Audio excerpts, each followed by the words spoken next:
If your sick World War Z holdout base started getting infiltrated by sneaky splinter cell zeds under the command of an Alpha Z, what would you do?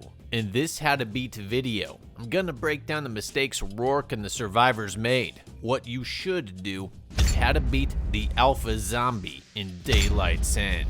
We open on Johnny Strong, basically the accurized post-apocalyptic Punisher. He's so cool, rocking a suppressed SOCOM 16 in a 1911, rolling in a Plymouth he's armored up with steel window shields. He's an expert with his weapons, and he's not taking any chances with Zeds trying to chill out in meat freezers.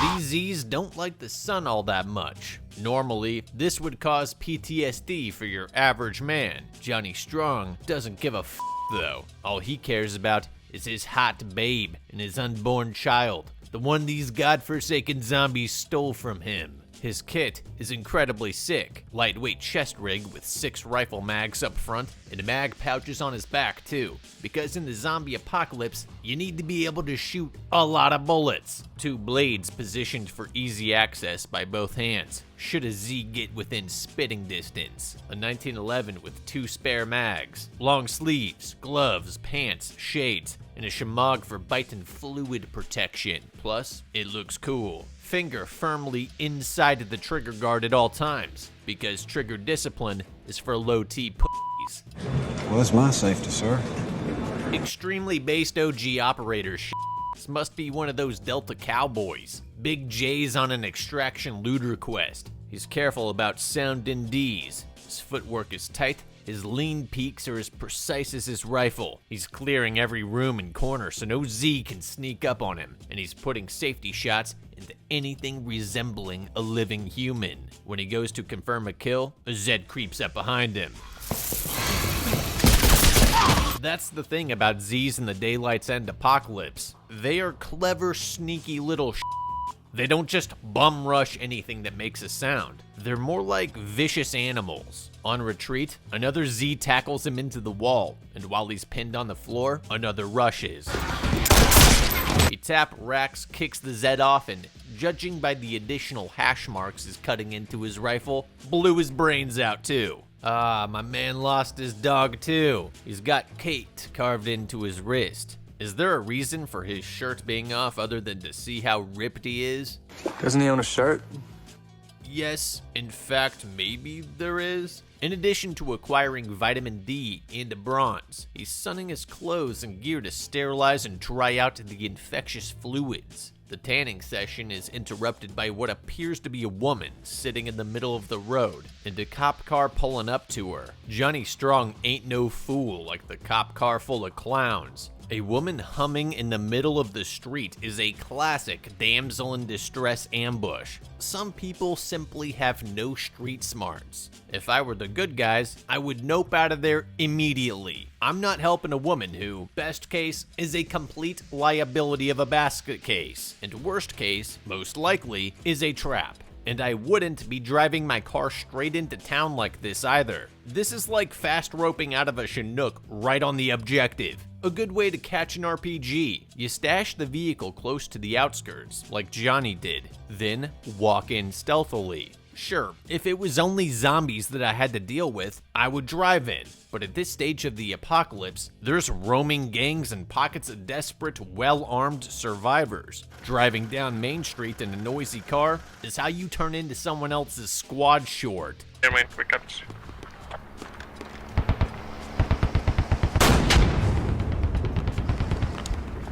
Instead of this stupid damsel routine that any realistic survivors are going to be incredibly suspicious of, they'd have been better off putting wreckage in the road, waiting for the car to get halted at the dead end, then mag dumping into the vehicle before they even had a chance to get out and deploy their weapons. If I was Johnny, sorry, but I'm not engaging, because I don't know anyone else and I'm in an extremely disadvantageous position.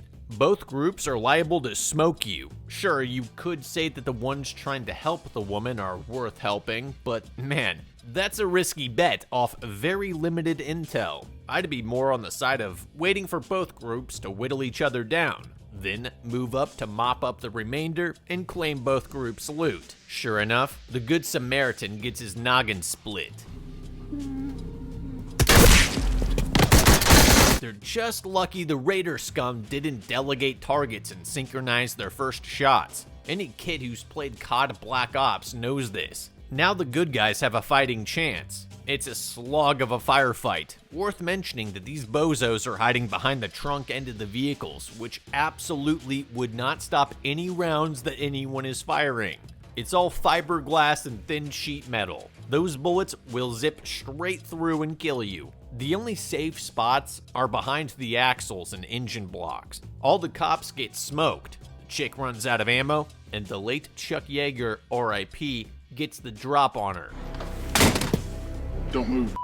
My only other real knock against the gang is them trying to give her the business out in broad daylight after making all that ruckus. If your gang is up and running, and there's an entire group of cop bros up and running too, it stands to reason there may be more people with guns in the area. Maybe some Gran Torino old man with a Zim-1 Garand who now feels a duty to help this woman. Or maybe an ex-Delta operator.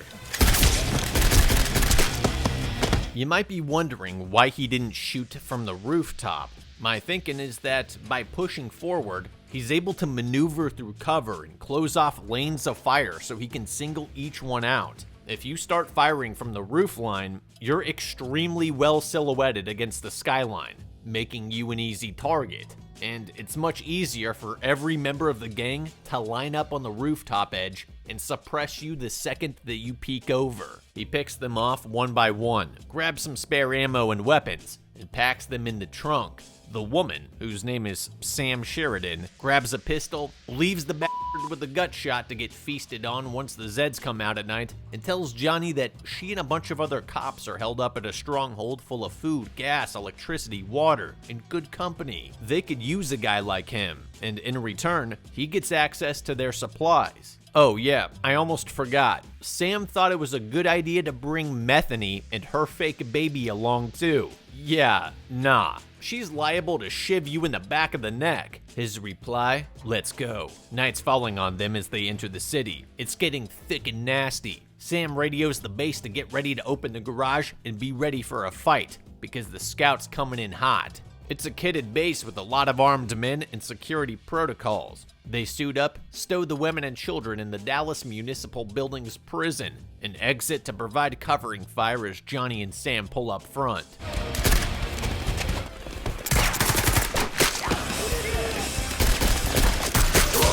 The guards and Strong center peel back to the base as the Zeds converge on their position.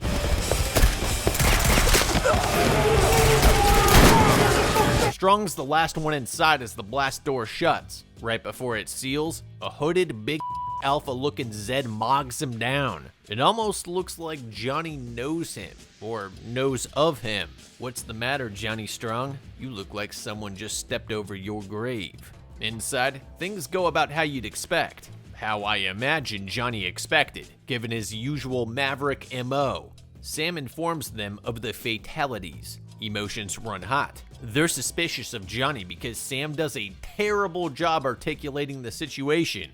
Chris starts accusing Rourke, I guess that's his actual name, of killing his brother Mike. It's clear that they don't have a lid on their shit, so Rourke's like, yeah, I was promised food, gas, and ammo, so I'm gonna take what I'm owed and be on my way. Screw you guys, I'm going back to my Plymouth in the open road. Sam shuts all the screeching down by announcing that she and her late comrades had found a cargo plane big enough for all of them, about 100 miles away from here. Wait, you found a plane, and I'm assuming you have a pilot in your ranks or you wouldn't be telling us this. And you guys decided to risk everything by taking a detour through town to get snapped up in an obvious ambush by trying to help some batshit insane lady? Nice going.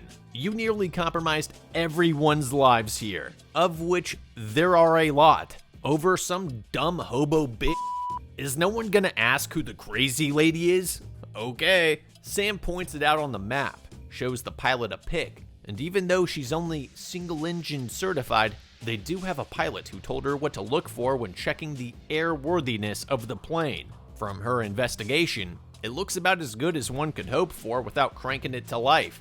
The pilot says that if it runs, he can fly it. I sense a little internal reservation, but then again, everybody's hopes and dreams are riding on this man's talent, so yeah, I'm sure he can fly it. But also, if it's 100 miles away, that's about a 2-hour drive if you're taking it cautious, which is more than enough time to scout it and return in case it's unflyable. Wait, shouldn't we also plan out the destination?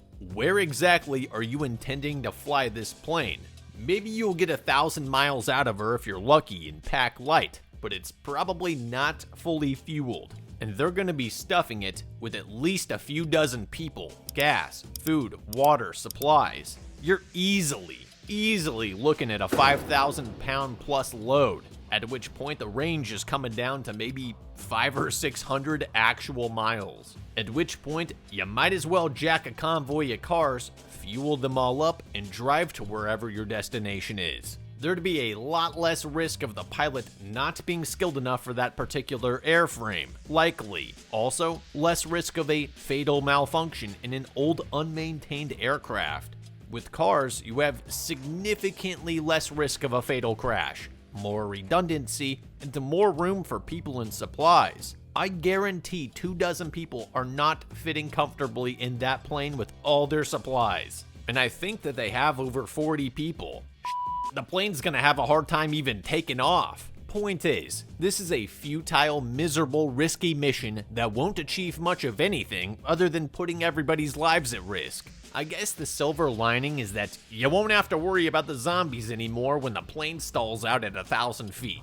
Where they really go wrong is demanding that Rourke hand over his weapons and gear, so they can be well armed for this suicide mission. That's the one thing that you don't do in the apocalypse. Demand an ex-military lone survivor give up his SOCOM 16 to a bunch of loudmouth jackasses. They clearly have enough guns, and besides, they shouldn't need them if they make the drive in the morning. This was a senseless ask that made them an enemy, because his well-maintained trusty weapons have been the only thing that keeps him alive and sane. And if you're wondering why they don't just bring him, old man Frank Hill doesn't trust him, so he's out. Good, I wouldn't want to go either, and Rourke doesn't look too keen on the plan anyway. They take his weapons at gunpoint and lock him in his cell for the night. Thanks for the vote of confidence, Sam. If it weren't for me, you'd have gotten slimed 100 times before they cut your throat. And of course the bimbo with the bright idea to stuff everybody on an old shitty plane, the one that Rourke saved from a brutal end, has nothing to say other than, come on, just give up your guns. How about you stick up for him, put your foot down, offer some kind of compromise, fight their dumb logic, anything. Frank's paranoid that Rourke is a secret agent who's gonna slit their throats at night and take all their stuff. Yeah, he was definitely part of the Marauders, and their whole plan was to have Rourke kill them all so he could get invited back to base by the one chick that they left alive, because they knew about the base all along. Dude, just stop. At minimum, have Sam stay with him on the other side of the base and watch him for the night. There's certainly a path here that doesn't involve making an enemy out of Rourke right off the rip. The second in command, the son of Frank, Ethan Hill, takes him to his room. On the way, they have a decent chat. He tells Rourke that they feared driving because of the Marauders. They tried to wait the Zeds out, but so far the Zeds haven't starved. And the big hooded Alpha Zed who just watches is likely responsible for the wave attacks that have been hitting them ever since it showed up. They think that the Alpha and his horde have been nesting in a hotel a handful of blocks away. Ethan tells him that his dad Frank will keep his word. Once the mission is done, he'll return Rourke's weapons, and he thanks him for bringing Sam home safe. But for now, it's lock up. Ethan seems like a good dude just trying to build bridges. Early the next morning, Sam stops by for a chat too. She tells him that there's a survivalist colony in Baja, remote, 150 miles from the nearest anything. Even as fast as those things are, they couldn't make it out there without burning to death first. Their Dallas Municipal Building base is in Dallas. Baja is, at minimum, 1,000 miles away. I trust that they've run the math on that cargo plane, but it's gonna be tight, if possible at all. I've designed a new plane. I call it the Spruce Moose, and it will carry 200 passengers from New York's Idlewild Airport to the Belgian Congo in 17 minutes. That's quite a nice model, sir.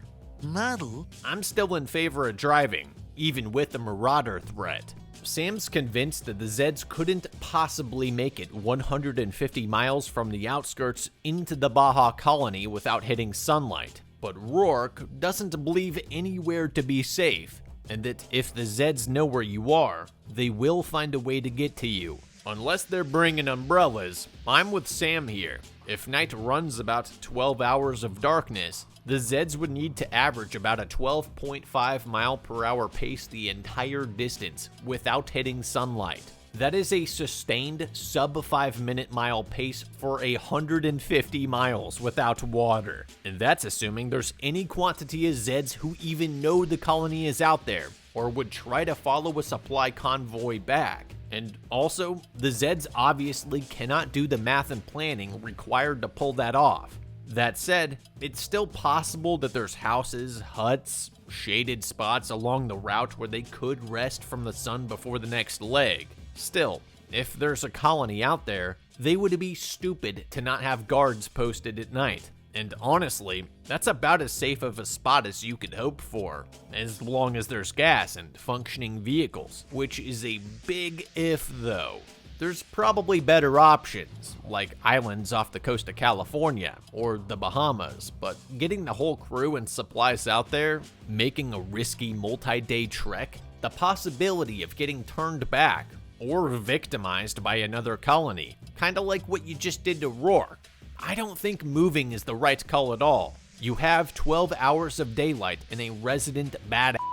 Carefully loot the city and barricade the hell out of the Dallas Municipal Building. There don't seem to be all that many zombies for a city of this size, so they do appear to be thinning out. Moving to a remote location only works if you have a farmer in your ranks. If you can't work the land, you need to raid supplies. And to raid supplies, you need to be close to supplies. Remote and desolate means that you'll likely starve. Populated and supply rich means you might get eaten.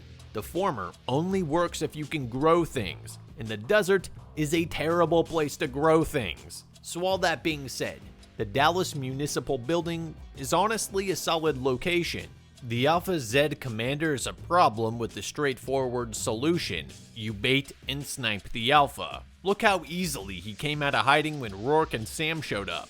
You know what? I have a great idea. Run that damsel in distress routine with the crazy bitch. Look how well it worked on you.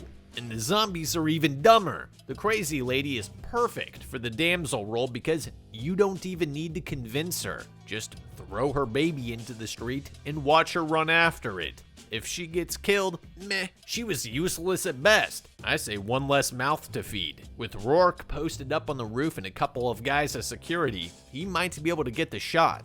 Sam asks him how he knows the Alpha Zed. Took something from me, and I'm gonna do whatever it takes to get it back. Cool. Before they can even think about heading to the plane, all hell breaks loose. The camera feeds go down, rattling in the vents. The zombies attack. Rourke escapes his cell with the key he swiped off a guard and saves the day. Unfortunately, they lost a man, and Harker was bit. He's bit! Wait!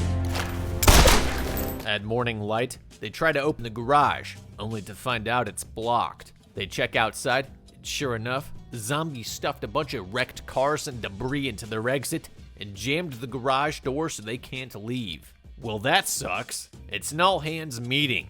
Options on the table. 3 years in, there likely aren't enough functioning vehicles. Or so they think. there's no way to move the wreckage quickly enough to make it to the airport before sundown. If they try to move it, or part of it, during the day, the Z's will just move more wreckage in at night. Staying here isn't viable either. With as many cracks in the foundation as they have, it's only a matter of time before they're whittled down or run out of ammo. Rourke thinks that they need to hit the Alpha while he's sleeping in his den at the hotel. With enough men, ammo, and explosives, they'll give the Alpha the war he's looking for. And once he's dead, the rest of the Z's will be mindless and scattered, giving the survivors the window that they need to make it to the cargo plane. But more importantly, killing the Alpha Zed will give Rourke the personal satisfaction of taking down the motherfucker who killed Kate. It's a split decision.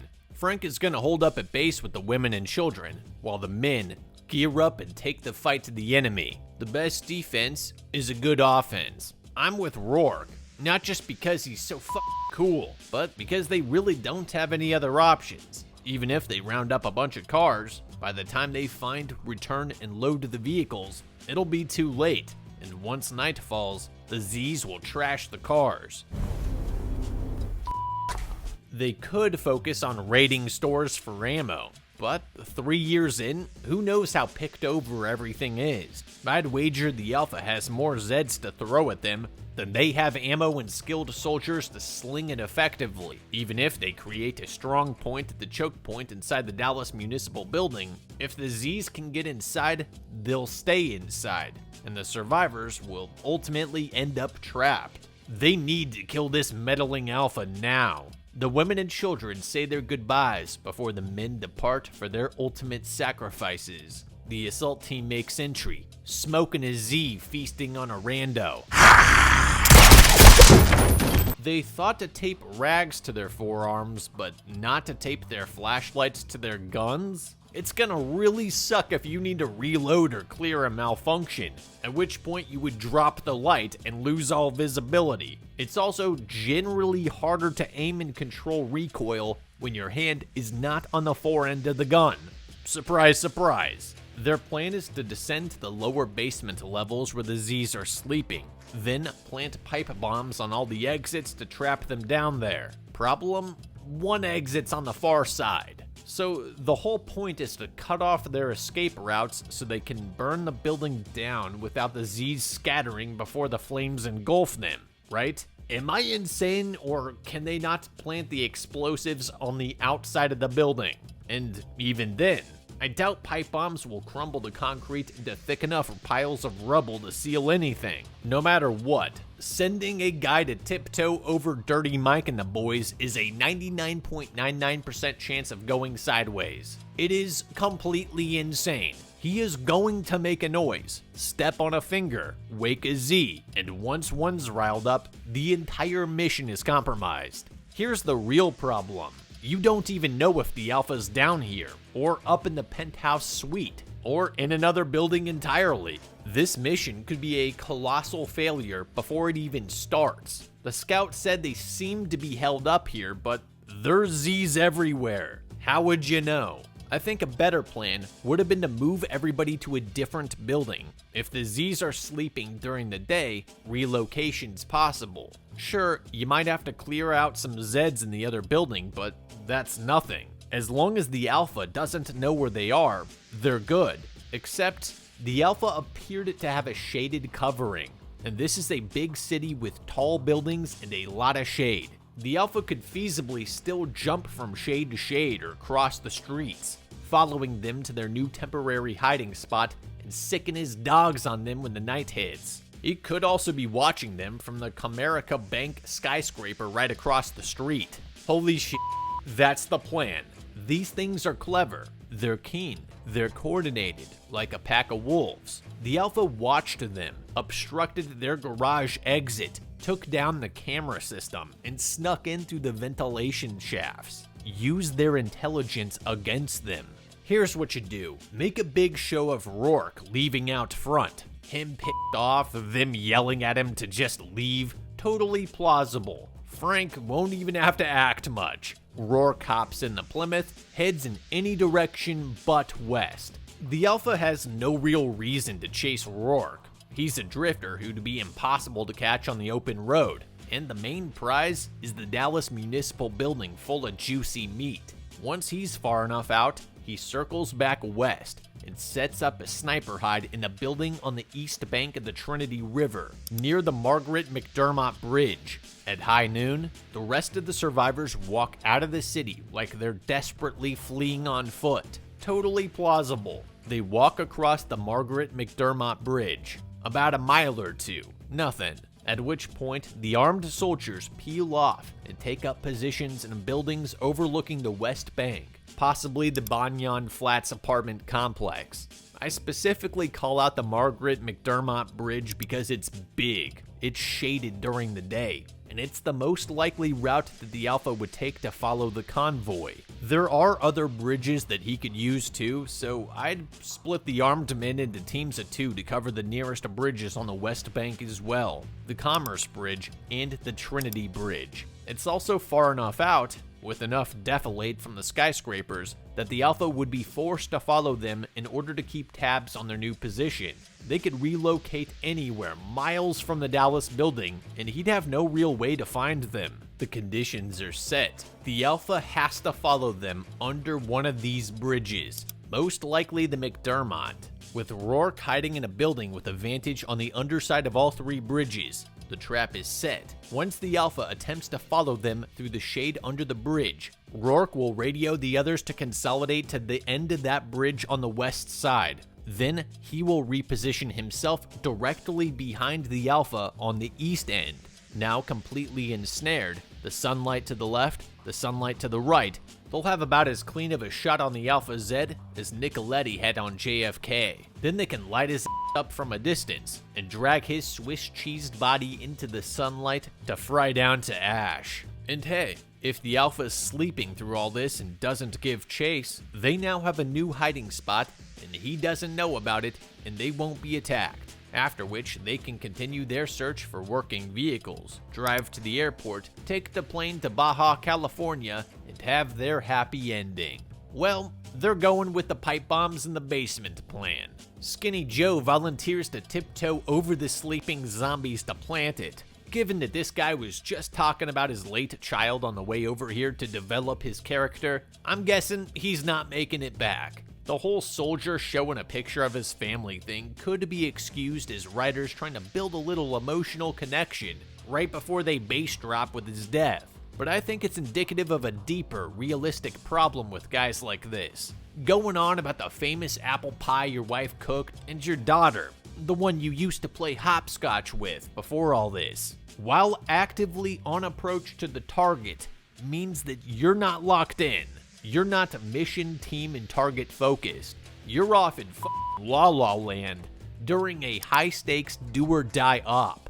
It means instead of assessing the plan, training, preparing, rehearsing, creating contingencies, and hashing out every last minute detail, you were in bed rocking back and forth, staring glass-eyed at a little heart-shaped locket that has pictures of your loved ones. I'm not saying this guy's necessarily gonna make a mistake, but he ain't making it out alive.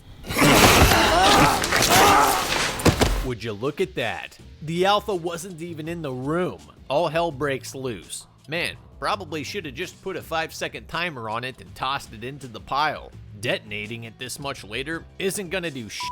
All the zombies are already scattering like roaches.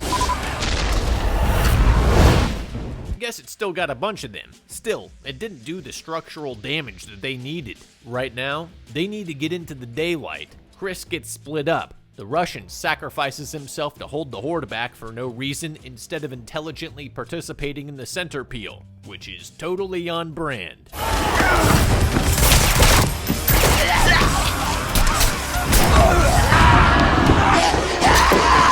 Chris gets torn up by the Z's.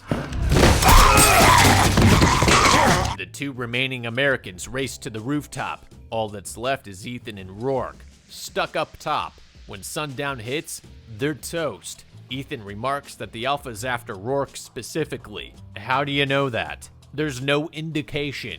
Earlier you said that the Zeds had been hitting their base harder every night since the Alpha showed up. And I thought that was before Rourke even arrived. It's done nothing but kill everybody but Rourke. Because it's after humans. Even if it kills Rourke, it's gonna come after the remaining survivors. Whatever. Their new plan is to split up. Smart. Ethan goes to look for Chris. Not because he might be alive, but because Chris has the rope, and they need to rappel off the rooftop.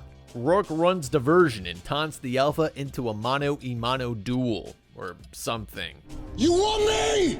Come on! The challenge was never gonna work. Rourke has the advantage of distance and firepower. The Alpha has the close range advantage of chimp strength and infectious blood. For either one to compromise their advantage would be the end of them. You think the Alpha's gonna walk out there and willingly get his head canoed? Of course not. It'd be just as moronic for Rourke to go hand to hand with this thing without quick drawing his 1911 at the last second. Ethan does find Chris, which is an absolute miracle that I personally would never have risked my life on. That's like trying to find a baggie of drugs in Ready or Not. One man CQ being an entire apartment complex converted into a volatile nest in hopes of finding one dude who's probably already running around as a zombie. Nope. Knowing there's no way that Chris went down like that without getting infected, the wise move is to put a safety shot in his brain. Ethan doesn't, and nearly gets chewed up for it. Rourke saves him at the last second. They both make it back to the rooftop with the rope, where Ethan reveals that Chris bit his hand.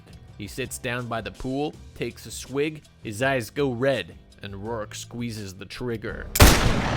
Man, Frank is not going to be happy about how this mission went. You lost basically all your men and guns. Once you rappel down, you should just get in the Plymouth and bounce. As the sun sets on Dallas, Sam arrives having found nothing but 2 beaters for 40 people. Even with Rourke's mission knocking off some legs, they're still way over capacity. As luck would have it, Cowboy found a bus. Too little too late. Rourke brought the horde straight to them.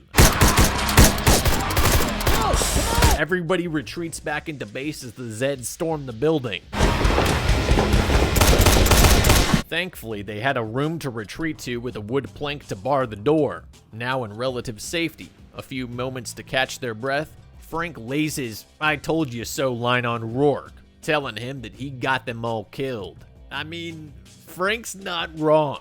Rourke's plan was a colossal failure. And yeah, while he technically drew the horde back to base, the horde was likely headed there anyway. And how was he supposed to know that everybody was gonna stand out front like a bunch of bozos? That's not entirely his fault. They should have been running back into the building the second the scouts spotted the horde. There was no way that they were holding it off. They should have retreated immediately. Ernesta with the AK chimes in that she shot the Alpha 3 times in the chest and he didn't die. Sam suggests that she missed. She says, "I didn't miss!" Great, the Alpha must be wearing plates. He is clad in military camo and looks to be wearing a plate carrier. Standard level 3 or 4 plates will stop an AK round. That's kind of the point. If you get the opportunity to fire on this you need a headshot. Or the underutilized, undervalued ball tap.